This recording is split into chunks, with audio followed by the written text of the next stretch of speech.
Hello les people of God, j'espère que vous allez bien. On se retrouve pour une nouvelle vidéo et cette fois-ci, je vais vous répondre à toutes vos questions concernant la vie de maman, que ce soit de l'accouchement ou même de l'annonce, de la grossesse jusqu'à l'accouchement ou jusqu'à la vie de maman. Et je pense que je suis apte à vous répondre puisque je suis maman depuis plus de 16 ans. Et oui, j'ai deux enfants, deux filles, deux princesses.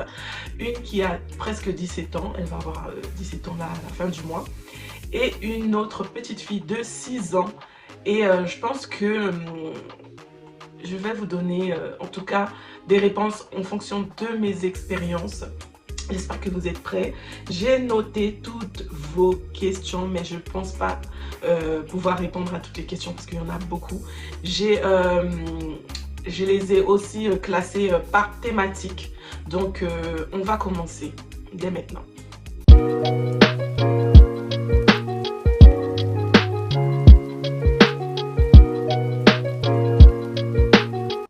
Avant de commencer, n'oubliez pas de vous abonner à ma chaîne YouTube pour ceux qui ne sont pas encore abonnés, à liker cette vidéo si elle vous a plu et à partager. N'oubliez pas surtout d'activer la cloche. On commence dès maintenant. Donc, première thématique, c'est la vie personnelle et l'identité.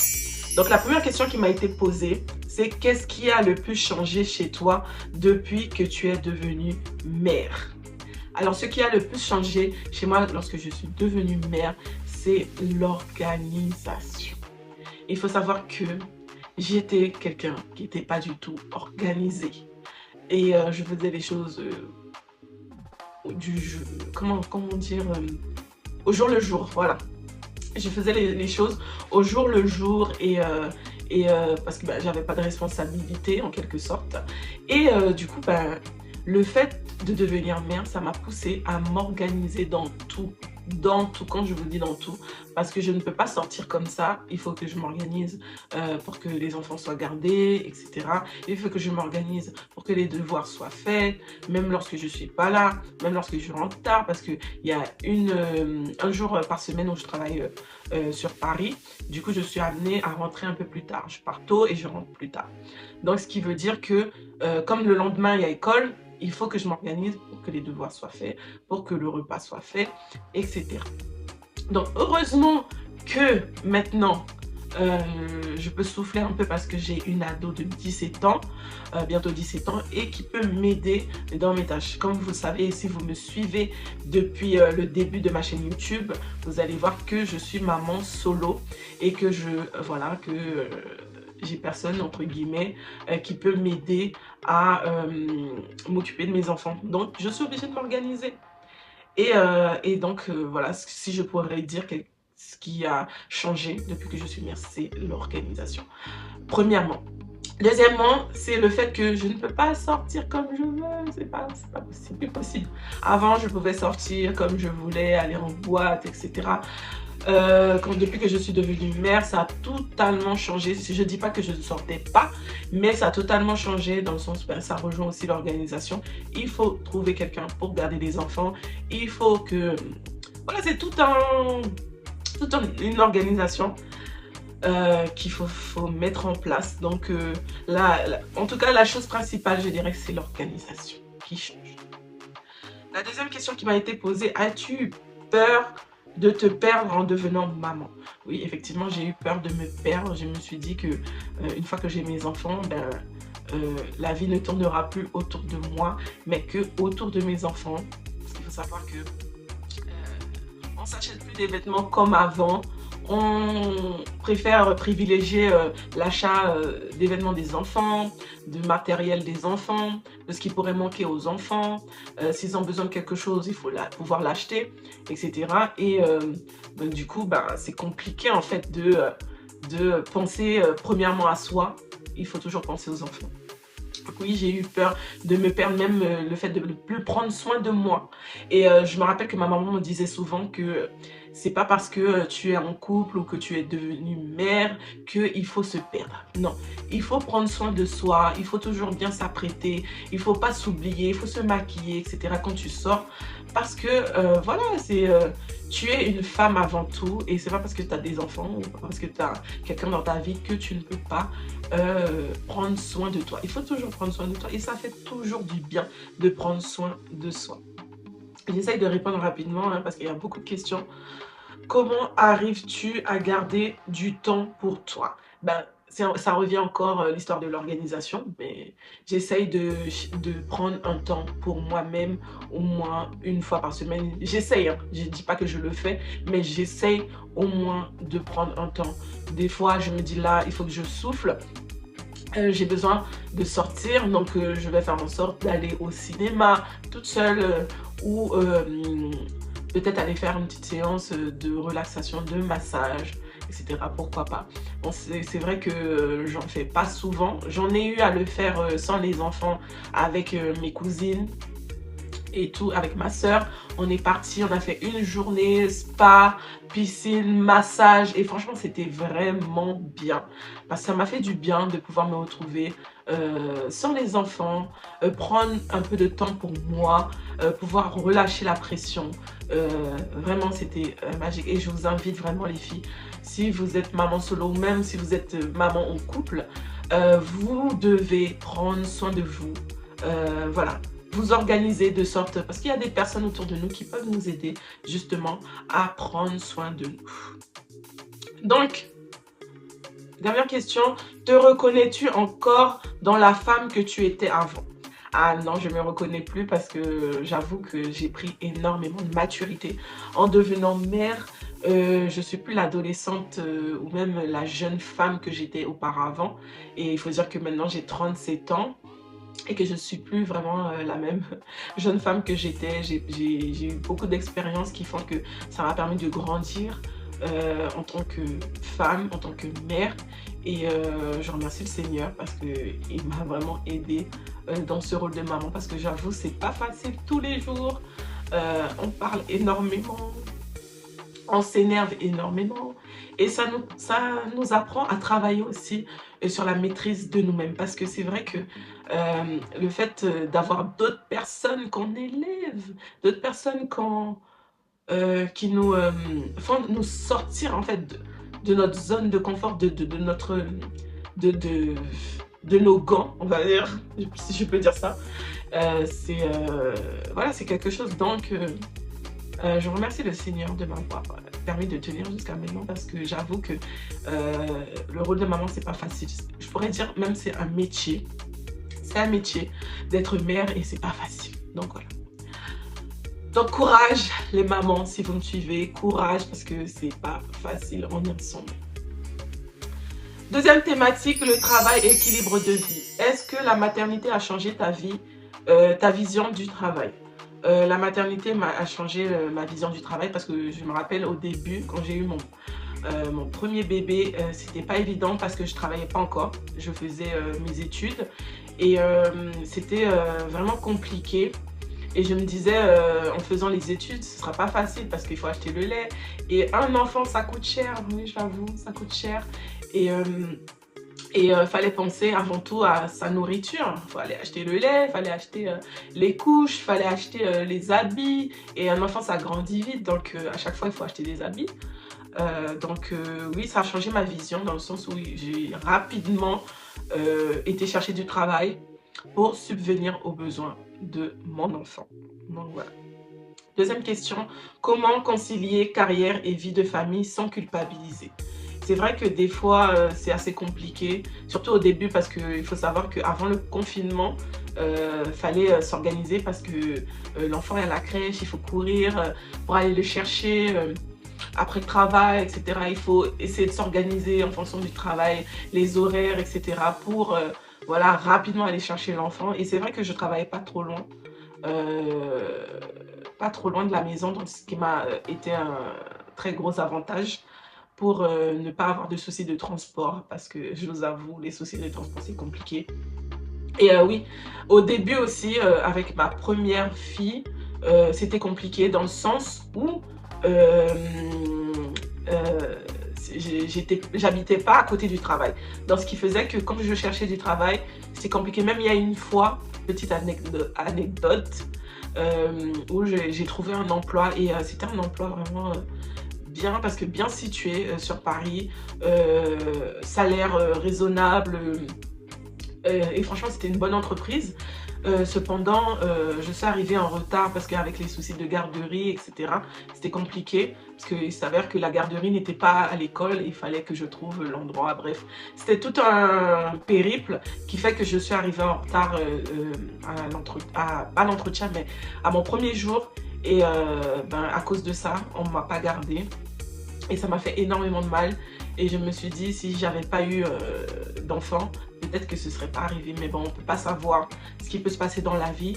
Et du coup, il y a des choses comme ça qui peuvent arriver. Mais il faut pas culpabiliser par rapport à ça. Il faut se dire qu'il y a des choses qui arrivent. On ne sait pas pourquoi. Peut-être que le travail n'était pas fait pour moi. Et voilà, je devais pas être à cet endroit. Et voilà, il faut toujours garder le positif. Donc, troisième question, as-tu fait des choix professionnels différents à cause de tes enfants?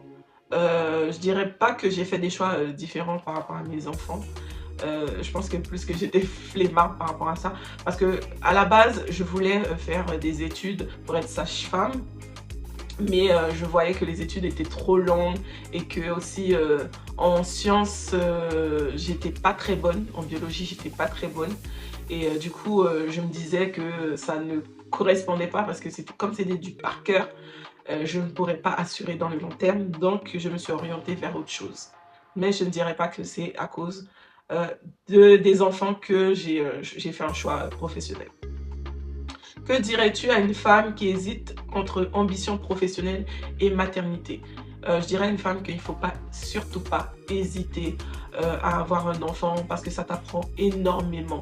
Je dirais que quand toi-même tu es enfant, tu ne comprends pas les choix de tes parents, tu ne comprends pas tout ce que en fait tes parents peuvent dire ou faire à ton encontre, mais c'est une fois que tu deviens mère que tu comprends en fait en réalité que c'était pour ton bien en fait, tout ce qu'ils ont fait, tout ce qu'ils ont mis en place, tout ce qu'ils ont pu te dire, tout ce qu'ils ont pu t'apprendre, c'était pour ton bien. Et c'est à ce moment-là, en fait, que tu peux comprendre. Donc, je dis pas qu'il faut mettre ta carrière de côté, mais justement, tu peux avoir au moins un enfant ou deux pour avoir cette expérience de vie. Et c'est une expérience vraiment que je souhaite à toute femme de vivre, en tout cas. Troisième thématique, couple et relations. Comment la maternité a-t-elle affecté ton couple? J'avoue que ça a été compliqué parce que tu donnes énormément de temps à ton enfant. Je me rappelle que nous, on a eu un enfant très jeune et ce qui fait que on n'avait pas trop de temps pour nous. On n'avait pas trop de temps pour nous, oui, effectivement, pour nous, notre couple et pour nous-mêmes personnellement. Et ce qui fait que tout notre temps, c'était sur cet enfant parce que il faut dire aussi que quand l'enfant vient de naître, il faut s'occuper énormément de lui parce que la nuit il se réveille et même si tu travailles le lendemain, même si tu as les études le lendemain, c'est compliqué parce que ça pique, hein, je vous dis, ça pique de pouvoir assumer le manque de sommeil le lendemain au travail. Donc ça a été compliqué. Ça a été compliqué parce qu'on n'a pas eu énormément de temps pour nous deux. Mais c'est, encore une fois, je reviens sur la question d'organisation. Il faut s'organiser et trouver du temps pour votre couple afin que votre couple n'en pâtisse pas parce qu'un enfant, ça demande énormément de temps. Qu'est-ce qui est le plus difficile à maintenir dans une relation après un enfant? Je dirais sa relation. Sa relation personnelle, sa relation de couple, c'est compliqué. C'est compliqué de maintenir. C'est vraiment compliqué de maintenir après un enfant. Mais je vous dis encore une fois, c'est l'organisation. Donc là, les questions se ressemblent.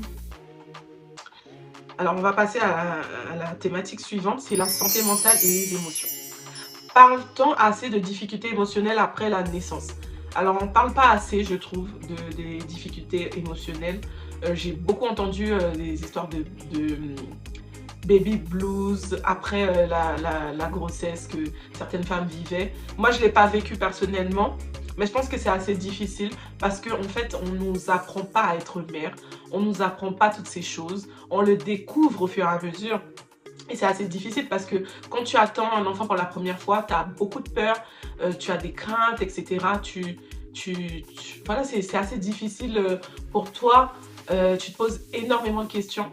Mais c'est au fur et à mesure. En fait, le premier enfant, je dirais, c'est l'enfant test. L'enfant test où tu apprends tout en fait au fur et à mesure. C'est comme si quand tu viens dans un travail et tu n'as pas eu de formation et on te met tout de suite dans le tas et tu dois apprendre à te servir des logiciels, tu dois apprendre voilà, le travail en lui-même alors que tu n'as pas eu de formation. Et ben c'est la même chose pour la vie de mère.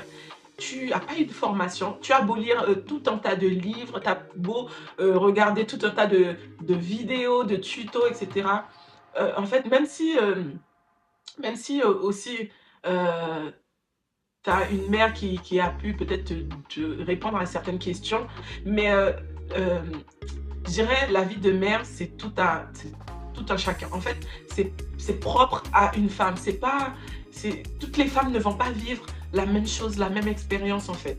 Donc, on aura beau t'expliquer, on aura beau te dire les choses, tu vas vivre en fait ton expérience toi-même. Donc voilà.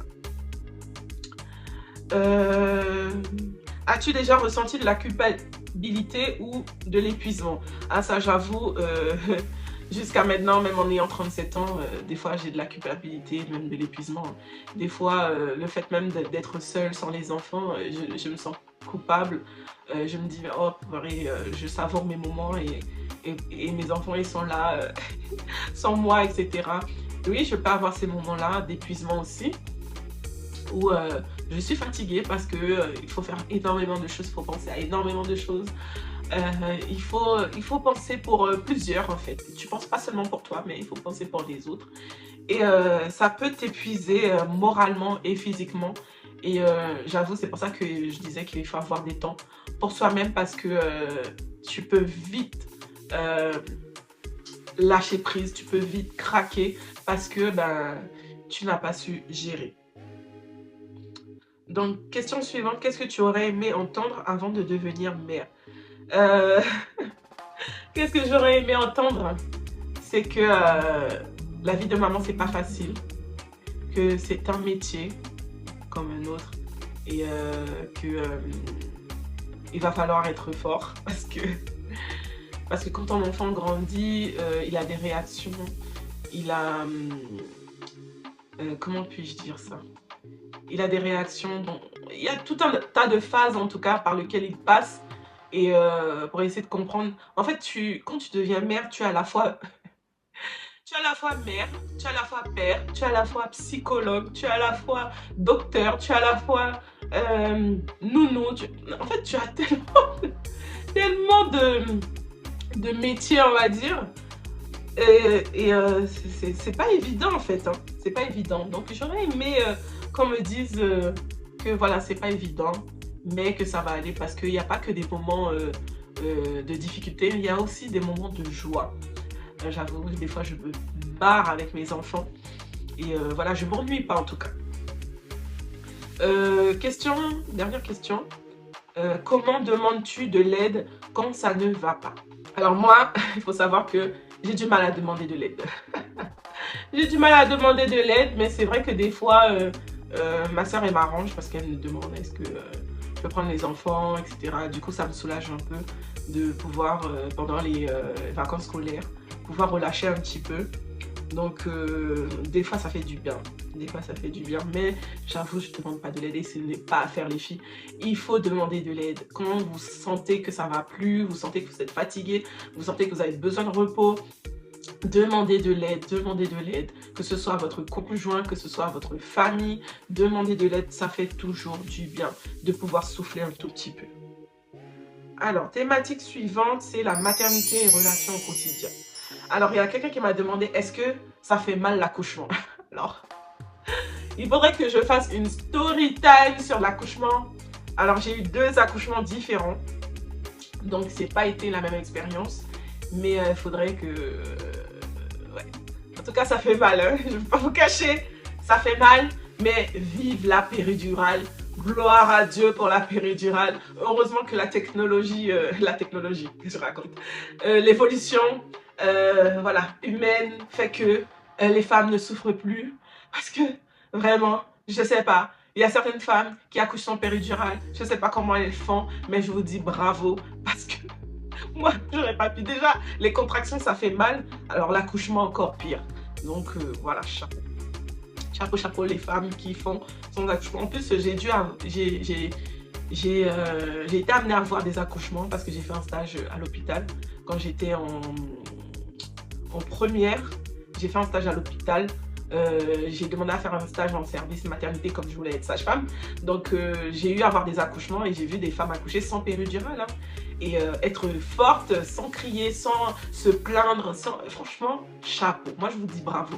Les femmes comme ça, là, vous êtes des exemples, vous êtes des modèles. Moi, je vous dis bravo, je vous félicite parce que moi, je n'aurais pas pu. Donc, voilà.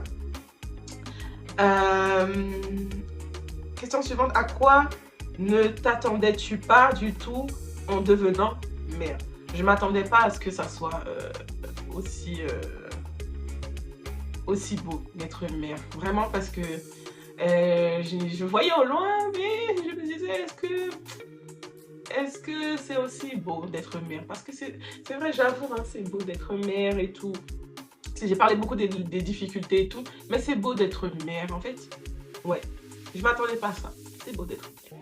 Et même, j'ai aimé être enceinte aussi. J'ai pas eu trop de symptômes de grossesse et tout. Trop, j'ai dit trop. J'en ai eu, mais voilà, c'est pas ça. Pas ça, on va dire. Donc voilà. Quelle est la plus grande idée reçue sur la maternité? La plus grande idée reçue sur la maternité, c'est... Est-ce que ça fait mal en fait? En gros, en vrai, on a plus peur de la douleur, de ce que ça peut faire aussi au niveau physique, parce qu'il y a beaucoup de choses qui changent. Ton corps change, voilà, il y a énormément de choses qui changent. Donc, encore ton physique change. Tes goûts, parce que tu as les nausées, etc. Tu as la fatigue, tu as les pieds qui gonflent, tu as les vergetures, quoi d'autre? Tu as la montée de lait, et après l'accouchement encore, tu prends du poids parce que tu sens comme un vide dans ton ventre que tu as besoin de combler. Donc tu te remets encore à manger, alors que tu n'as pas d'autres enfants à nourrir dans ton ventre, quoi. Donc ouais, c'est les idées qu'on peut avoir sur la maternité. Question suivante. Est-ce qu'on peut aimer ses enfants et trouver ça très dur en même temps? Ouais. Ouais, même si c'est dur, on peut aimer. Je dirais oui. Oui. Est-ce qu'on peut aimer et trouver ça dur? Oui. On peut aimer et puis trouver ça dur. Il y a des moments tu comprends pas. Il y a des moments tu n'y arrives pas. C'est dur, c'est vrai. Mais tu peux continuer à aimer tes enfants malgré les difficultés. Qu'est-ce qui t'a le plus surprise dans ton rôle de maman? Ce qui m'a surprise dans mon rôle de maman, je ne pensais pas pouvoir gérer autant ma vie de mère. Franchement, je trouve que j'ai bien géré. Hein. Des fois, je trouve que sur certains points, voilà, j'ai loupé, mais après, bon, écoute, hein, on fait ce qu'on peut, on essaye, on met en place des choses, ça marche pas, mais je pense que j'ai bien géré. Je pense que j'ai bien géré. C'est pas pour me jeter des fleurs. En tout cas, n'hésitez pas à dire vous aussi, si vous êtes maman et que vous passez par là, est-ce que vous gérez les filles? Est-ce que vous gérez? Dernière thématique, conseils et transmission. Alors, quel conseil donnerais-tu à une femme de 25 ans ou peut-être moins qui se pose des questions? Je te dirais, ne stresse pas, ne panique pas si ce jour arrive, que tu dois devenir mère, ça va bien se passer. En tout cas, on est bien entouré. Je sais que moi, j'ai été bien entourée déjà dès les rendez-vous, parce que tu as beaucoup de rendez-vous avec des professionnels, notamment les gynécologues, tout tout ça, et t'as la possibilité en fait de poser des questions parce que voilà, il n'y a pas de questions bêtes. Tu poses tes questions et tout va bien se passer du début jusqu'à la fin. Et après, si tu fais des erreurs, écoute, comme j'ai dit, hein, il y a un enfant test et après le reste ça suit. Donc ça va bien se passer. Ne t'inquiète pas. Deuxième question, y a-t-il quelque chose que tu aurais aimé faire différemment? Oui, j'aurais aimé faire différemment, c'est que j'aurais aimé peut-être d'abord me marier et après faire des enfants. Mais pas faire des enfants après me marier. Après, moi, je parle plus de mon point de vue religieux parce que je suis chrétienne. Et à l'époque, quand j'ai eu mes enfants, j'étais pas, on va dire, vraiment chrétienne parce que j'ai fait les enfants avant, j'ai fait les choses à l'envers en fait. Donc ouais, ce que j'aurais aimé faire différemment, c'est ça. Question suivante. Faut-il se sentir prête pour avoir un enfant? Alors, si tu attends de te sentir prête, tu seras jamais prête. Parce que, voilà, on a toujours peur de l'inconnu, on a toujours peur. Et non, il faut pas attendre que tu sois prête. Parce que tu attends, tu es prête. Et même des fois, je sais qu'il y a des femmes qui se sentent prêtes à être mère et tout, et ça vient pas. Donc, moi, je dirais, vis ta vie, et puis quand ça arrive, ça arrive. Hein. Donc, voilà. Question suivante, faut-il... non, qu'est-ce qui compte vraiment avec le recul? Qu'est-ce qui compte? Qu'est-ce qui compte vraiment? Ce qui compte vraiment, c'est que tes enfants soient épanouis, tes enfants soient heureux, tes enfants aient tout ce dont ils ont besoin, même si tu ne peux pas tout leur donner. Et moi, je ne vous conseille pas de tout leur donner, parce qu'après, c'est des enfants rois, hein, on leur donne tout, etc. Mais je pense que le mieux, c'est qu'ils voilà, ils se sentent bien, ils se sentent épanouis, ils se sentent heureux. C'est tout ce qui compte. Donc, voilà, c'était la dernière question. J'espère que j'ai pu répondre à toutes vos questions. J'ai pas répondu à toutes les questions parce que je vous ai dit, il y avait trop de questions. Et même là encore, je trouve que la vidéo a été très longue. Mais j'espère que ça a répondu en tout cas à quelques questions. Et que vous aurez plus peur d'être mère. Que vous allez voilà, vivre la vie comme il se doit. En tout cas, n'hésitez pas à me faire un retour en commentaire. Et si vous avez peut-être d'autres questions, mettez-les dans les commentaires et moi, je vous répondrai. En tout cas, j'ai hâte de voir vos commentaires. Et on se dit à très bientôt pour une prochaine vidéo. Bye bye les people of God.